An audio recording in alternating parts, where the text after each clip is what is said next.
ಬಾ ಬಾ ಬಾ ಬಾ ಬಾ. ಏನ್ರಿ ಕುಮಾರಸ್ವಾಮಿ ಅವರೇ, ಪಾದಯಾತ್ರೆ ಹೇಗಿದೆ? ಬಿಡದಿ ಹತ್ರ ಇಡ್ಲಿ ಸಾಂಬಾರ್ ದೋಸೆ ಭರ್ಜರಿಯಾಗಿದೆಯಾ? ಆಯ್ತು, ಪರವಾಗಿಲ್ಲ. ಕುಮಾರಸ್ವಾಮಿ ಅವರೇ, ಏನ್ರಿ ತಪ್ಪು ಮಾಡಿದ್ದಾರೆ ನಮ್ಮ ಡಿ ಕೆ ಶಿವಕುಮಾರ್ ಅವರು?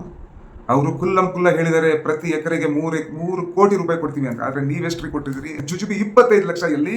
ಇವತ್ತು ನಮ್ಮ ಹುಲಿ ಡಿ ಕೆ ಶಿವಕುಮಾರ್ ಅವರು ಕೊಡ್ತಾ ಇರೋ 3 ಕೋಟಿಯಲ್ಲಿ. Don't become a spoke in the wheel Kumaraswamy ಅವರೇ, ಬಿಜೆಪಿಗರೇ. ಕಬಾಬ್ ಮೇ ಹಡ್ಡಿ ಮತ್ ಬನು. ಡಿ ಕೆ ಶಿವಕುಮಾರ್ ಅವರು ಬೆಂಗಳೂರು ಸೌತ್ ಡಿಸ್ಟ್ರಿಕ್ಟ್ ಅಂತ ಏನು ಒಳ್ಳೆ ಹೊಸ ಜಿಲ್ಲೆ ಮಾಡಿದ್ದಾರೆ, ಅದನ್ನ ಒಂದು ಏನಂತೀವಿ ಡೆವಲಪ್ಮೆಂಟ್ ನ ಪಥದಲ್ಲಿ ತಗೊಂಡು ಹೋಗ್ತಾ ಇದ್ದಾರೆ. Is making an A city there.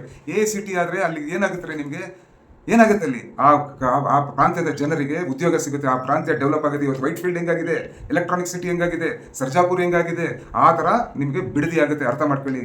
ಏನು ನಿಮ್ಮ ಡಿಸ್ಟ್ರಿಕ್ಟ್ ಜನ, ಹಳೆ ಮೈಸೂರು ಜನ ಚೆನ್ನಾಗಿರೋದು ಬೇಕಾಗಿಲ್ವಾ ಕುಮಾರಸ್ವಾಮಿ ಅವರೇ? ಯಾಕೆ ಇಷ್ಟು ದ್ವೇಷ ನಿಮಗೆ? ಆಯ್ತಮ್ಮ, ನಿಮ್ಮ ಮನೆಯಲ್ಲಿ ಎಲ್ಲರೂ ಮಣ್ಣಿನ ಮಕ್ಕಳು ಅಂತಾರಲ್ವಾ? ಶ್ರೀಮಾನ್ ದೇವೇಗೌಡರ ಮಕ್ಕಳೆಲ್ಲರೂ ಅಗ್ರಿಕಲ್ಚರ್ ಮಾಡ್ತಾ ಇದ್ದಾರೇನ್ರಿ? ಅವ್ರ ದೊಡ್ಡ ಮಗ KS ಆಫೀಸರು, 2ನೇ ಮಗ ಮಂತ್ರಿ, 3ನೇ ಮಗ ನೀವು ಮುಖ್ಯಮಂತ್ರಿಗಳು 2 ಸತಿ, ಇನ್ನು 4ನೇ ಮಗ ಡಾಕ್ಟ್ರು. ನಿಮ್ಮ ಅಲ್ಲಿಯಂದ್ರೆ ಎಲ್ಲರೂ ಡಾಕ್ಟರ್ಗಳು ಎಲ್ಲ ಆಗ್ಬೇಕು. ಆದ್ರೆ ನಿಮ್ಮ ಮಕ್ಕಳೆಲ್ಲ ಚೆನ್ನಾಗಾಗ್ಬೇಕು. ಆದ್ರೆ ಬೆಂಗಳೂರು ಸೌತ್ ಮಕ್ಕಳು ಚೆನ್ನಾಗಾಗಿ ಉದ್ಧಾರ ಆಗೋದು ನಿಮ್ಗೆ ಇಷ್ಟ ಇಲ್ವಾ ಕುಮಾರಸ್ವಾಮಿಗಳೇ? ಅನ್ಯಾಯ ಮಾಡಿದ್ದಾರೆ.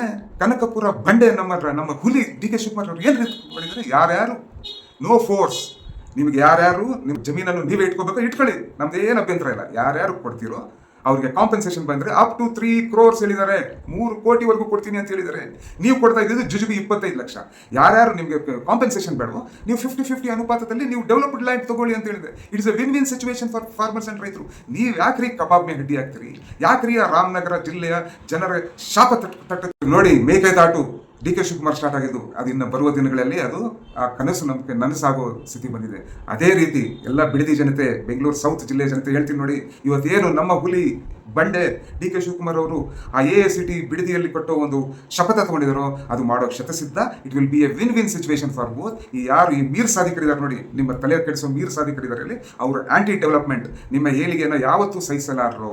ಅವರೊಬ್ಬರು ಮೇಲೆ ಹೋಗ್ಬೇಕು ಹೊರತು ಎಲ್ಲರನ್ನ ಮೇಲೆ ತಗೊಳ್ಳೋ ಹೋಗೋ ಒಂದು ದಟ್ಟ ಒಂದು ದೃಢ ನಿರ್ಧಾರ ತಗೊಂಡಿರೋ ಯಾವುದನ್ನ ಒಬ್ಬ ನಾಯಕ ಇದ್ರೆ ಅದು ಡಿ ಕೆ ಶಿವಕುಮಾರ್ ಅವರು ಮಾತ್ರ ಅಂತ ಹೇಳಿ, ದಯವಿಟ್ಟು ಈ ಯಾರು ಮೀರ್ ಸಾಧಿಕರಿದ್ದಾರೆ ಅವ್ರಿಗೆ ಕಿವಿ ಕೊಡಬೇಡಿ. ದಯವಿಟ್ಟು ಡಿ ಕೆ ಶಿವಕುಮಾರ್ ಅವರು ಹೇಳಿರೋ ಹಾದಿಯಲ್ಲಿ ಹೋಗಿ ಬೆಂಗಳೂರು ತರ ಒಂದು ಭವ್ಯ ನಗರ ಆಗೋಕ್ಕೆ ಎಲ್ಲ ಸಾಧ್ಯತೆಗಳಿದೆ ಅಂತ ಹೇಳಿ ನನ್ನ ಮಾತು ನಿಲ್ಲಿಸ್ತೀನಿ. ಜೈ ಕರ್ನಾಟಕ, ಜೈ.